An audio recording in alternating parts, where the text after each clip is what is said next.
أعوذ بالله من الشيطان الرجيم. بسم الله الرحمن الرحيم. ومن الناس من يتخذ من دون الله أندادا يحبونهم كحب الله والذين آمنوا أشد حبا لله ولو يرى الذين ظلموا إذ يرون العذاب أن القوة لله جميعا وأن الله شديد العذاب. الحمد لله والصلاة والسلام على رسول الله وما بعد. کل جو آیت تلاوت کی گئی تھی اس میں اللہ تعالیٰ کی بہت سی وہ نشانیاں جس کو انسان دیکھتا ہے اور ان سے فائدہ بھی اٹھاتا ہے ان کا تذکرہ تھا، اور وہ ایسی نشانیاں تھیں کہ جن نشانیوں کو بہت سارے انسان اللہ کی خدائی میں شریک کر کے اس کی پرستش بھی کرتے ہیں. اللہ تعالیٰ نے صاف کر دیا تھا کہ وہ ساری نشانیاں اللہ کی پیدا کردہ ہیں اور اللہ تعالیٰ کی محتاج ہیں، اللہ کے حکم اور اس کے اشارے کے تابع ہیں. اس لیے ان کو پوجنا، ان کی پرستش کرنا یہ کسی طرح سے صحیح نہیں ہو سکتا. اب جو آیت تلاوت کی گئی ہے اس میں اللہ تعالیٰ نے اشارہ کیا ہے کہ اتنی وضاحت کے ساتھ جب اللہ تعالیٰ نے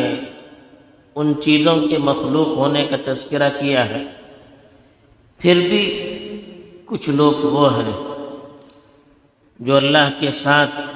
ان مخلوقات میں سے کسی مخلوق کو شریک کرتے ہیں اور ان کی عبادت کرتے ہیں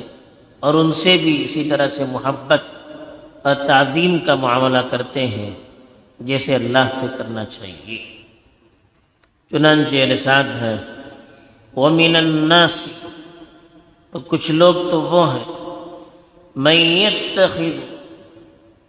جو بناتے ہیں من دون اللہ، اللہ کے علاوہ کو اندادا،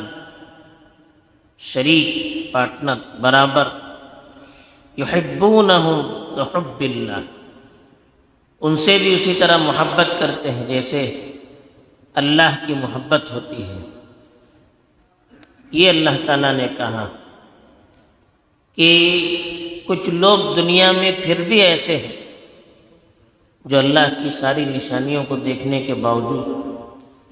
اور یہ بھی ان کو معلوم ہے کہ جتنی بھی چیزیں دنیا میں پائی جاتی ہیں،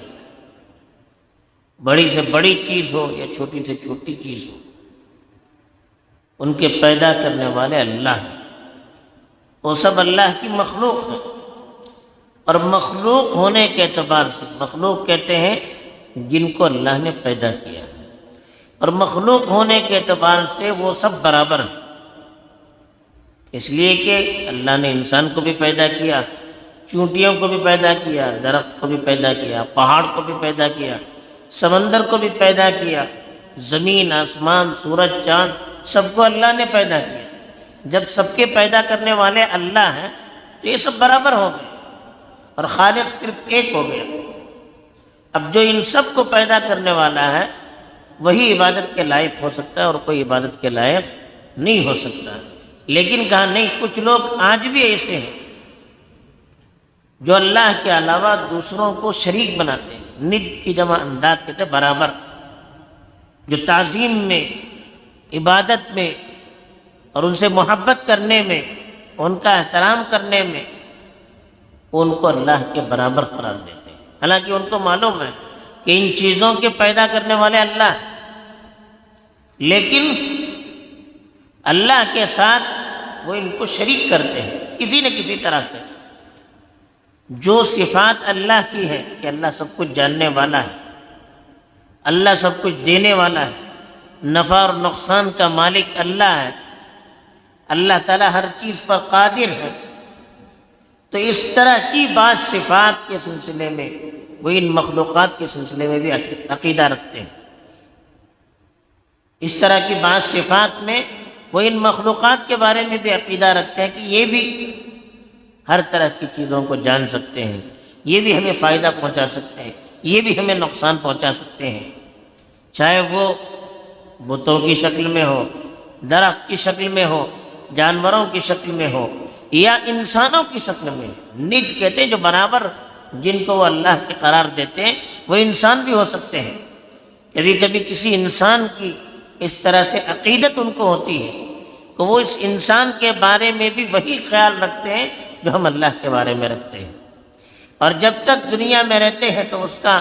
ایسے احترام کرتے جیسے اللہ کا احترام کیا جاتا ہے، ایسے اس کی محبت کرتے جیسے اللہ کی محبت ہونی چاہیے، اور دنیا میں جب تک رہتے ہیں ان کی منشا کے مطابق چلنے کی کوشش کرتے ہیں، ان کو راضی کرنے کی کوشش کرتے ہیں، چاہے اللہ ناراض ہو جائے۔ تو یہ ایک آدمی اگر انسان سے بھی وہی برتاؤ کرتا ہے جو اللہ سے کرنا چاہیے، تو اس کو بھی اللہ کے ساتھ شریک کہا جاتا ہے، اس کو بھی اللہ کا پارٹنر کہا جاتا ہے۔ تو اس لیے کہا کہ اللہ کو چھوڑ کر یا اللہ کے ساتھ غیر اللہ کو بھی اس کے برابر قرار دیتے ہیں۔ یحبونہم کحب اللہ، اور ان سے ایسے محبت کرتے ہیں جیسے اللہ سے محبت کرنی چاہیے۔ تو یہ انسان کو اللہ نے بتا دیا کہ انسان کو سب سے زیادہ محبت اللہ سے ہونی چاہیے، اور اللہ کی ذات محبت کرنے کے لائق ہے، اس لیے کہ انسان کو پیدا کرنے والے بھی اللہ، انسان کو دنیا میں جن جن چیزوں کی ضرورت ہے ان ساری چیزوں کو مہیا کرانے والے بھی اللہ، انسان کی ہر ضرورت کو پورا کرنے والے بھی اللہ، ہر چیز میں انسان اللہ کا محتاج ہے۔ تو انسان کو جیسے اللہ کی عبادت کرنی چاہیے ویسے اللہ سے ٹوٹ کر محبت بھی کرنی چاہیے، اللہ کی ذاتی محبت کرنے کے لائق ہے۔ تو کہتے ہیں کہ جیسے اللہ کی محبت ہونی چاہیے ویسے وہ اپنے بتوں کے ساتھ محبت کرتے ہیں، یا جن انسانوں کو وہ اللہ کے ساتھ شریک قرار دیتے ہیں اور انسانوں سے اسی طرح محبت کرتے ہیں، یا جن جانوروں کو یا اللہ کی دیگر مخلوقات کو اللہ کے ساتھ شریک کرتے ہیں عبادت میں، تعظیم میں، تو ان سے بھی اسی طرح سے محبت کرتے ہیں جیسے اللہ سے محبت ہونی چاہیے۔ لیکن کہا والذین آمنوا اشد حبا للہ، جو لوگ مومن ہیں وہ اللہ سے بہت زیادہ محبت کرتے ہیں۔ ان لوگوں کی اپنے بتوں سے جو محبت ہوتی ہے ان لوگوں سے بہت زیادہ ایک مومن اپنے اللہ سے محبت کرتا ہے، اس لیے کہ مومن کی اپنے اللہ سے محبت سچی بھی ہوتی ہے اور دائمی بھی ہوتی ہے، ہمیشہ وہ محبت کرتا ہے، اور ہر چیز میں وہ اپنے اللہ کے حکم کے تابع اپنے آپ کو قرار دیتا ہے، چاہے وہ چیز اس کے مزاج کے مطابق ہو نہ ہو، اس کو پسند ہو نہ ہو، اللہ کا حکم ہے، اللہ نے کہا ہے تو وہ اللہ کے حکم کے تابع اپنے آپ کو کر دیتا ہے۔ تو اللہ کی محبت کا مطلب دل سے بھی اللہ کو چھانا اور اللہ کے احکام کی اپنے آپ کو تابع قرار دینا، اس لیے کہ جن کو جس سے محبت ہوتی ہے وہ ان کے اپنے آپ کو تابع قرار دیتا ہے۔ اور اللہ کی محبت کا بنیادی جز یہ ہے کہ اللہ کے نبی کے طریقے کو اختیار کیا جائے۔ قل ان کنتم تحبون اللہ فاتبعونی یحببکم اللہ، اللہ نے خود ارشاد فرمایا کہ آپ کہیے کہ اگر تم اللہ سے محبت کرتے ہو تو میری پیروی کرو، میرے طریقے کو اختیار کرو، میری طرز زندگی کو اختیار کرو، تو اللہ تعالیٰ تم سے محبت کرتے ہیں۔ تو اللہ سے محبت کرنے کے لیے اللہ کے نبی کی باتوں کو ماننا بھی ضروری ہے، ان کی سنتوں کو، ان کے طور طریق کو اختیار کرنا بھی ضروری ہے، ورنہ وہ محبت نامکمل ہو سکتی، مکمل نہیں ہو سکتی، بلکہ ادھوری محبت ہوگی، بلکہ اس کو ہم مصنوعی محبت کہہ سکتے ہیں، حقیقی محبت نہیں ہو سکتی۔ حقیقی محبت جب کہلاتی ہے تب محبوب کو جو پسند ہے وہ اس کو بھی پسند ہے۔ تو اللہ کو یہ پسند ہے کہ بندہ دنیا میں رہے کہ رسول اللہ کے تابع بن کر رہے۔ تو حقیقت میں اللہ کی محبت وہ ہے جو اللہ کے نبی کی سنت کے تابع ہو کر زندگی گزاری جائے۔ تو اللہ نے کہا کہ ایمان والوں کی محبت ان کی محبت سے بہت بڑی ہوتی ہے، اس لیے کہ ان کی محبت وقتی ہوتی ہے۔ جب پریشانی ہوتی ہے ان کو بہت زیادہ، وہ اپنے معبود کو چھوڑ دیتے ہیں اور اللہ کی طرف رخ کرتے ہیں۔ پریشانی کے وقت وہ اپنے محبوب کو چھوڑ دیتے ہیں اور اللہ کی طرف رخ کرتے ہیں۔ کبھی کبھی جس معبود کی وہ پرستش کرتے ہیں اس سے بہتر کوئی چیز نظر آتی ہے تو اس کو چھوڑ کر دوسری چیز کو اختیار کرتے ہیں۔ تو ان کی محبت جتنی بھی ہو وہ ایک مومن کی اللہ سے جو محبت ہے اس طرح کی محبت نہیں ہو سکتی۔ پھر کہا وَلَوْ يَرَى الَّذِينَ ظَلَمُوا، اگر ظالم جان لیتے، اِذْ يَرَوْنَ الْعَذَابَ، جب وہ عذاب کو دیکھتے کہ أَنَّ الْقُوَّةَ لِلَّهِ جَمِيعًا، کہ ساری طاقت حقیقت میں اللہ کے پاس ہے، پوری قدرت اور طاقت اللہ کے پاس ہے۔ یہ ممکن ہے قیامت کے دن کا معاملہ بھی ہو سکتا ہے کہ جب ظالم کا مطلب اللہ کے ساتھ دوسروں کو شریک کرانے والے، اللہ کے ساتھ دوسروں کو پارٹنر قرار دینے والے، یہ جب قیامت کے دن اللہ کے عذاب کا مشاہدہ کریں گے تو ان کو معلوم ہو جائے گا، وہ یقین کر بیٹھیں گے کہ اللہ کی طاقت ہی سب سے بڑی طاقت ہے۔ دنیا میں جس کو وہ طاقتور سمجھتے تھے اور جس کی طاقت سے دھوکہ کھا کر دنیا میں جس کے پیچھے پیچھے وہ چلا کرتے تھے اور جس کی باتوں کو مان کر زندگی گزارا کرتے تھے، ان کی طاقت کی حقیقت آخرت میں جانے کے بعد کھل جائے گی۔ جب یہ ظالم لوگ اللہ کا عذاب دیکھیں گے، اس کی شدت دیکھیں گے تو معلوم ہو جائے گا کہ حقیقت میں جو طاقتور ہے وہ اللہ کی ذات ہے۔ باقی جس کو ہم نے دنیا میں طاقتور سمجھا، بڑا سمجھا، وہ ہم اس سلسلے میں دھوکے میں رہے، اس سلسلے میں ہم دھوکے میں رہے۔